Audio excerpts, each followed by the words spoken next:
आज के समय में 90% अपने आप को तथाकथित कहने वाले संत या तो ढोंगी हैं, या तो कम्युनल है, या तो कास्टिस्ट हैं। तो मेरे जैसे बहुत सारे लड़के जो थोड़ा रेशनल थिंकिंग वाले हैं, या बहुत सारे वो लड़के जो शूद्र जाति से आते हैं, वो सोचेंगे कि क्या सभी संत हिंदू धर्म में ऐसे ही रहे हैं।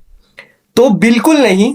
और इसी बात को समझाने के लिए मैं ये सीरीज स्टार्ट कर रहा हूं, जहां पे हम भारत के महान संत और फिलोसफर्स की बात करेंगे। और आज का ये पहला वीडियो होने वाला है रामानुजाचार्य पर। तो रामानुजाचार्य एक महान संत हुए जो 11वीं सेंचुरी में हुए।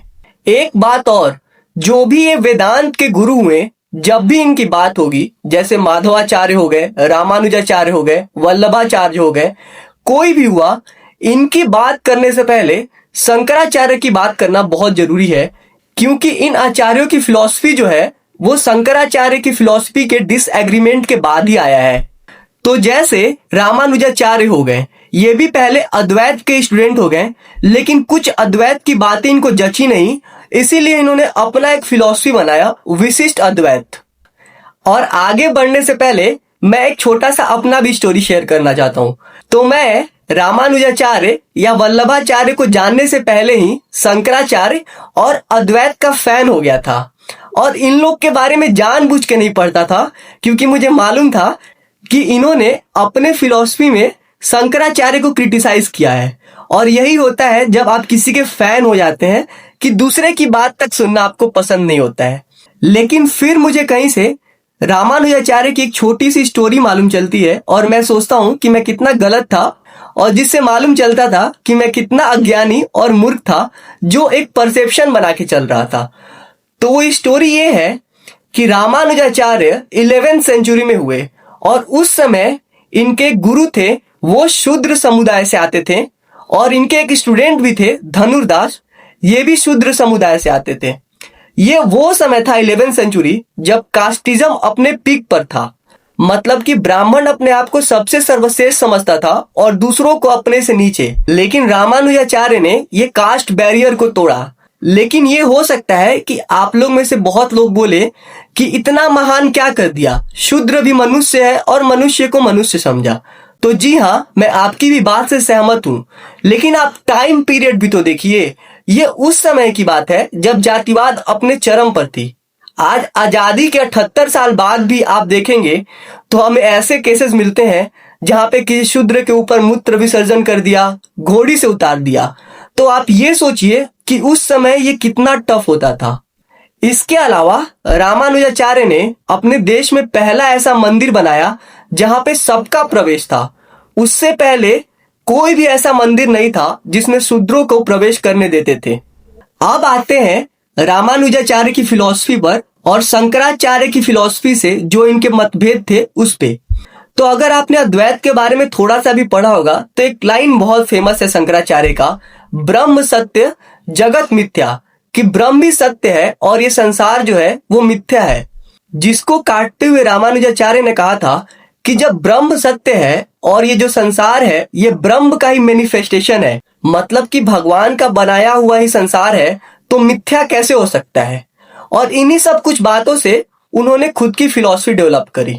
अब मेरा डिसएग्रीमेंट क्या था रामानुजाचार्य से बिना इनको पढ़े हुए, कि मेरा ये था कि शंकराचार्य 8th सेंचुरी में पैदा हुए, और ये उनके बारे में कहा जाता है कि जब शंकराचार्य जिंदा थे तो किसी भी स्कूल ऑफ थॉट, वो डुअलिज्म हो गया, मीमांसा हो गया, बौद्ध हो गया, जैन हो गया, कोई भी फिलोसफर या उस समय के जो पंडित थे टिक नहीं पाते थे डिबेट में, शास्त्रार्थ में।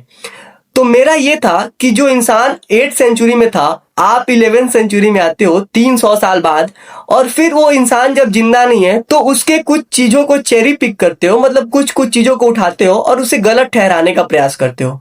ऑब्वियसली कोई भी अज्ञानी जो मेरे जैसा रहेगा वो ऐसी छोटी छोटी बातें करता रहता है, क्योंकि ना मुझे अद्वैत का ज्ञान है, ना मुझे द्वैत का ज्ञान है, ना मुझे विशिष्ट अद्वैत का ज्ञान है। मेरा ज्ञान जो है बहुत सतह लेवल पे है। तो फिर मुझे ये रियलाइज हुआ, और फिर मैंने सोचा कि मैं क्या ही मूर्ख हूं। और जो रामानुजाचार्य थे वो 11वीं सेंचुरी के टाइम के थे जब वैष्णव परंपरा बहुत हावी थी, और वैष्णव परंपरा भक्ति के लिए जानी जाती है, डिवोशन टू द गॉड। तो आपने शंकराचार्य या अद्वैत का एक लाइन और सुना होगा कि आत्मा ही ब्रह्म है, आत्मा ही ब्राह्मण है। तो इस पे भी रामानुजाचार्य का डिसएग्रीमेंट था, क्योंकि आपने सुना होगा और हमेशा ये बोला जाता है कि we are product of our society. हम जैसे बड़े होते हैं, जिस समाज में बड़े होते हैं, जिस फैमिली में बड़े होते हैं, हमारी सोचने की विधि भी वैसी ही बन जाती है, चाहते हुए ना चाहते हुए भी। तो चूंकि रामानुजाचार्य भी भक्ति परंपरा से थे, तो उन्होंने भक्ति और ज्ञान को जोड़ा और उन्होंने इस बात का भी खंडन किया कि जो आत्मा है, जो हम है, वो भगवान के बराबर नहीं है, वो भगवान के नीचे है। तो रामानुजाचार्य ने विशिष्ट अद्वैत में बोला कि ये बात तो सत्य है कि ब्रह्म एक ही है, और वो ब्रह्म से मतलब विष्णु को मानते थे, विष्णु भगवान को। लेकिन उन्होंने ये बोला कि जो हम है, जो ये बोला जाता है कि अहम ब्रह्मास्मि, मैं ब्रह्म हूं, इस बात का खंडन किया और उन्होंने बोला कि ब्रह्म एक ही है, लेकिन हम उनके बराबर नहीं है, हम उनके नीचे हैं। और इसका एक बहुत सुंदर एग्जाम्पल भी दिया उन्होंने कि जैसे समुद्र है और उसकी लहरें हैं, तो जो समुद्र का लहर है वो समुद्र का हिस्सा है, लेकिन समुद्र नहीं है। ऐसे ही उन्होंने बोला कि हम सब ब्रह्म के हिस्सा है, लेकिन ब्रह्म नहीं है। बाकी आपको अगर विशिष्ट अद्वैत की फिलॉसफी को थोड़ा डिटेल में जानना है और इजी वर्ड्स में जानना है, तो आप ये डॉक्टर एच.एस. सिन्हा सर की वीडियोस देखिए। इसमें सिन्हा सर ने बहुत अच्छे से विशिष्ट अद्वैत को समझाया है और उन्होंने इसके अलावा रामानुजाचार्य के बारे में भी बहुत कुछ बताया है। अब मेरा ये वीडियो बनाने का एक और मकसद था कि जो आज ये विशिष्ट अद्वैत के जो संत हैं, उनका रामानुजाचार्य से कुछ भी लेना देना नहीं है और दूर दूर तक लेना नहीं है। तो आज आपको जितने भी ये त्रिदंडी स्वामी लोग दिखते हैं, जो 3 दंड लेके घूमते हैं, वो सारे श्री वैष्णव फिलॉसफी के संत हैं जो रामानुजाचार्य ने शुरू किया था। लेकिन याद कीजिए, शुरू में आपको मैंने बताया कि जो रामानुजाचार्य के डिसाइपल थे वो कैसे एक शूद्र समाज से आते थे। यहाँ तक कि रामानुजाचार्य उनके घर पे खाना भी खाने जाते थे, उनके घर पे रहते भी थे, और वो इसलिए करते थे कि जो उनका अहम है, जो ईगो है ब्राह्मण होने का, वो नष्ट हो जाए। और ये कहानी विवेकानंद के गुरुजी के बारे में भी बहुत प्रसिद्ध है। श्री रामकृष्ण परमहंस के बारे में जो बोला जाता था कि लोग सो जाते थे तो जाके टॉयलेट साफ करते थे दूसरे लोगों के, जिससे उनका जो अहम है, जो ब्राह्मण होने का घमंड है, वो डिस्ट्रॉय हो। इसके अलावा रामानुजाचार्य के गुरु थे, अभी उनका नाम मुझे नहीं याद आ रहा है। कहा जाता है कि वो एक शूद्र थे और वो एक कृष्ण भगवान के बहुत बड़े डिवोटी थे। जब रामानुजाचार्य ने उनको देखा तो जाके उनके चरणों में गिर गए। इस पर जो उनके गुरु थे वो पहले बहुत हिचकिचाए कि अरे आप ये क्या कर रहे हैं, आप ब्राह्मण जाति से हैं, मैं शूद्र जाति से हूँ। तब रामानुजाचार्य ने वो बात कही कि इंसान कर्म से ब्राह्मण होता है और आप एक मेरे लिए ब्राह्मण ही है, इसीलिए मुझे अपना शिष्य बनाए, और बाद में वो उनके शिष्य भी बने। और अब आते हैं त्रिदंडी स्वामी लोग पर। तो बिहार में एक बहुत फेमस त्रिदंडी स्वामी थे 90s में, 99 में शायद उनका निधन हो गया होगा। जो लोग बिहार से होंगे वो लोग उनको जानते होंगे। वो श्री वैष्णव परंपरा के स्टूडेंट थे और उनके गुरु जो थे वो साउथ से ही हैं। लेकिन ये जो त्रिदंडी स्वामी थे, ये शूद्रों से और महिलाओं से नहीं भी तो 50 फीट दूर रहते थे। मतलब कि छूना तो बहुत दूर है, यहाँ तक कि नजर ना पड़े। और दूसरी ओर हमारे रामानुजाचार्य थे, जिन्होंने औरतों के लिए और शूद्रों के लिए मंदिर बनवाया और उस मंदिर में किसी का प्रवेश वर्जित नहीं था।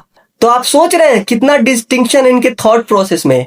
यहाँ पे जो आज के त्रिदंडी स्वामी है, मैं सबकी बात तो नहीं कर रहा हूँ, जो त्रिदंडी स्वामी बिहार वाले थे और उनके शिष्य हैं अभी जीयर स्वामी जी महाराज, इनकी बात कर रहा हूँ।